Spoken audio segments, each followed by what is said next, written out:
And they just said, grab any but good stuff. That's how they said. Do you know how many films total could it be? Like in total, I mean, it was like more than 30 of the white ones, which was the cool, and then probably like 20, like more than 20 of the black cases, which were Samsung, I believe. At Amazon, efficiency is king. But for George, a new seasonal employee, efficiency meant making merchandise disappear. In just 10 days on the job, he orchestrated a systematic theft totaling $73,000. The investigation began when Amazon's loss prevention team noticed glaring inventory discrepancies. They discovered an employee was using a technique known as fake scanning. After completing their internal investigation, the company contacted the police. When officers arrived, the case quickly evolved into an organized retail theft operation involving 7 men. Hey, I appreciate you guys coming. So, I started this investigation on the 29th. I haven't caught up to everything. We have video of everything he's taken. Okay. Right now, I can confirm 38,000. He's admitted to 65. But he's taking about 23,000 worth of stuff every shift. And he's been doing it the last 10 days. Is it all like electronics or anything? So, is it a lot of property or just expensive property? Phones. Okay. Apple Watches. Gotcha. A lot of them. Like he admitted before he Googles or whatever, pixels, but we're probably looking around the ballpark of 100,000, maybe 200,000. He doesn't want to admit to it. Some other concerns I had was, I think he might have a team.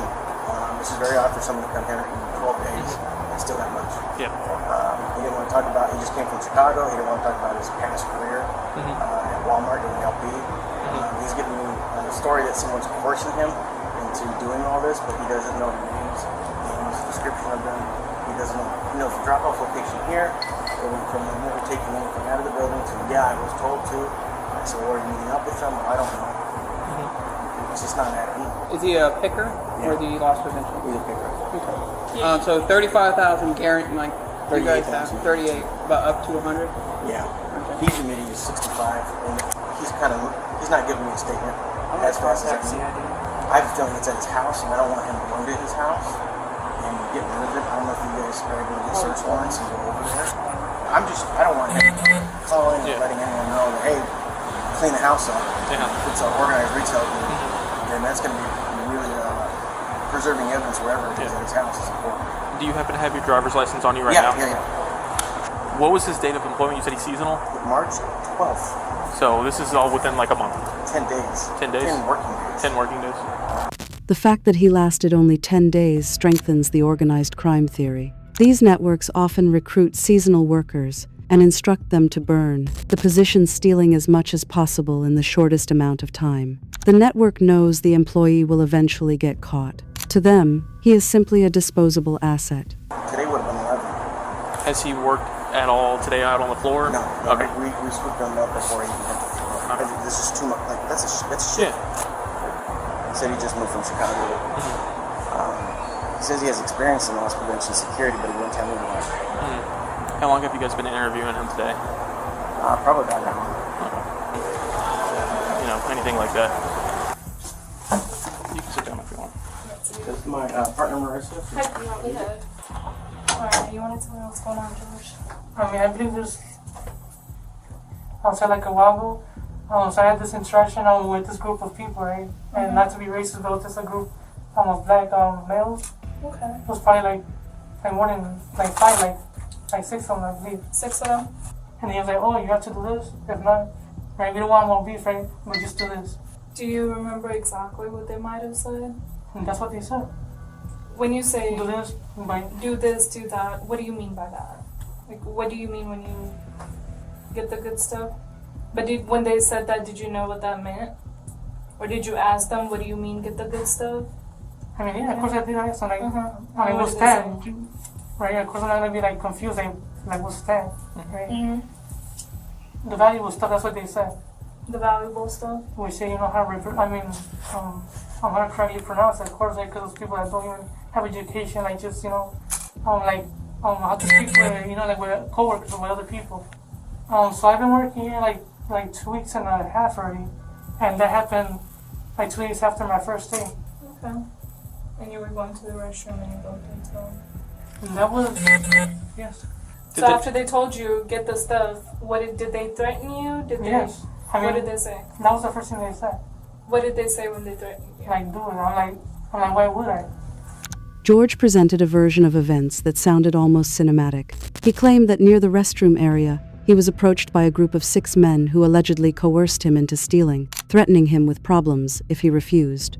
This is a classic deflection tactic. By portraying himself as a victim of coercion, he attempted to negate his criminal intent. However, George previously worked in Walmart security, which makes his supposed helplessness in the face of a verbal threat far less credible. Right? Right, if I'm working, I'm not even doing what they're saying, especially like at a work site where. Yeah. Did they threaten you with bodily harm? Did they say, do this or I mean, I'm gonna hurt you? I mean, saying that means right away, like if you don't do like when I'm telling you, of course I'm gonna do something to you, right? Like we don't want no beef, right? But did they ever say what they would do to you? No. Okay. And then for whenever they said That means a lot, right? I understand what you mean, but we just have to ask those kind of clarifying questions. Whenever they asked you to get the good stuff, you said you asked them, okay, what is that? Yeah, did they ever specifically say, oh, this item? No. So what did they say to you whenever? And they just said grab any, but good stuff. That's how they said. So just grab any good stuff. Okay, they never told you, like, say, grab an iPad or... No. Okay. Since the day of the accident, have you seen these gentlemen at all since then? Yesterday I had, I mean, not really an interaction, but we did, like face to face. Mm-hmm. I mean, yeah, it was, like, really close. Okay, and there is... And it was just eye contact. Mm-hmm. Do you happen to know his name, anything like and that? And that was at the same area, like, around here. So over by the bathroom in the C or B area? So supposedly they called it the CRV, something like that area. Uh-huh. I mean, it's like right around here, like in front or somewhere near, like we're supposedly are the value items, and that's what. When they told you to get the good stuff, and you said they told you to put it in the totes at the end of the aisles, or the beginning bins. Yeah, or the bins at the beginning or end of the aisle. Yeah. Okay.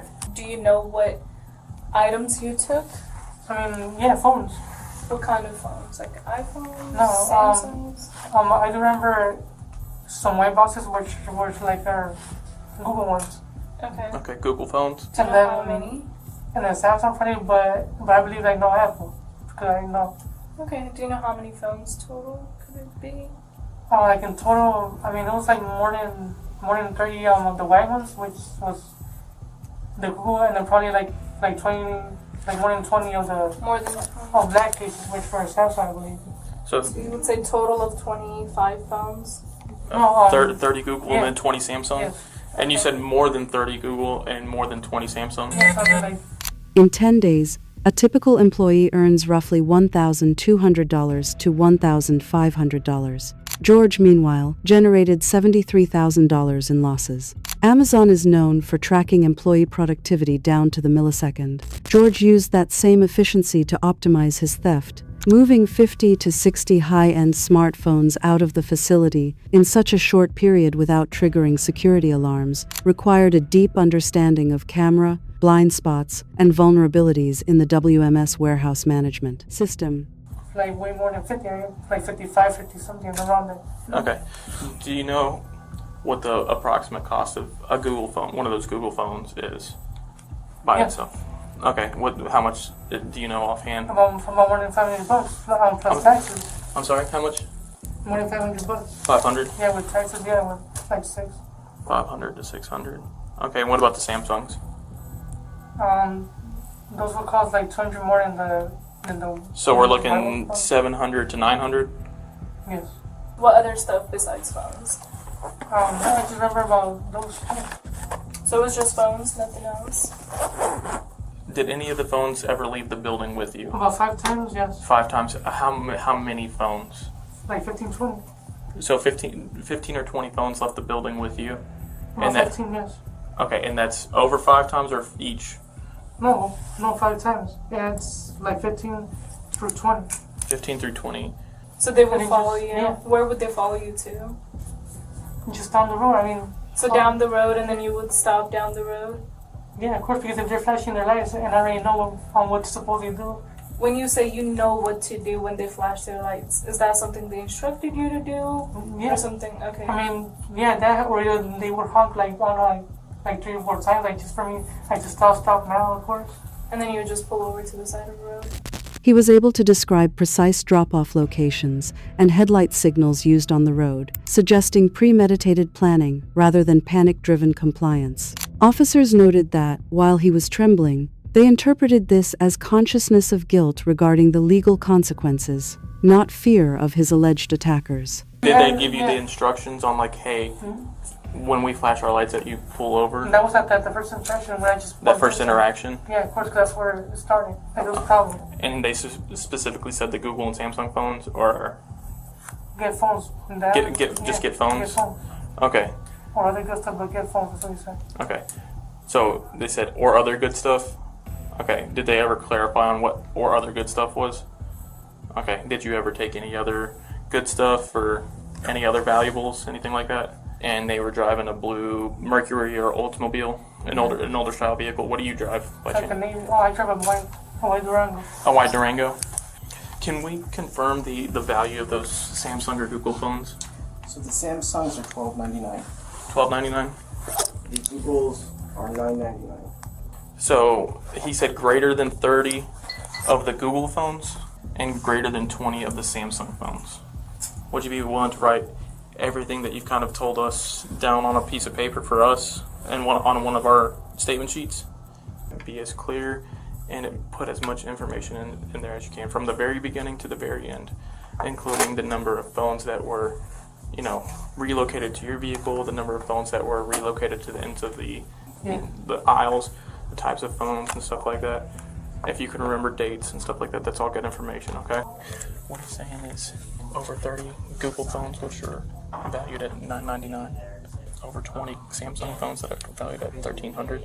Because what he's saying is he left here, and then the guys that work here that are forcing him to do this, they'll flash their lights at him, honk their horn. He pulls over on the side of the road, and they do the transaction there. Or right here on the airport. He said here on the airport. Go ahead and stand up for me. And face the wall. So you're gonna be going with us today.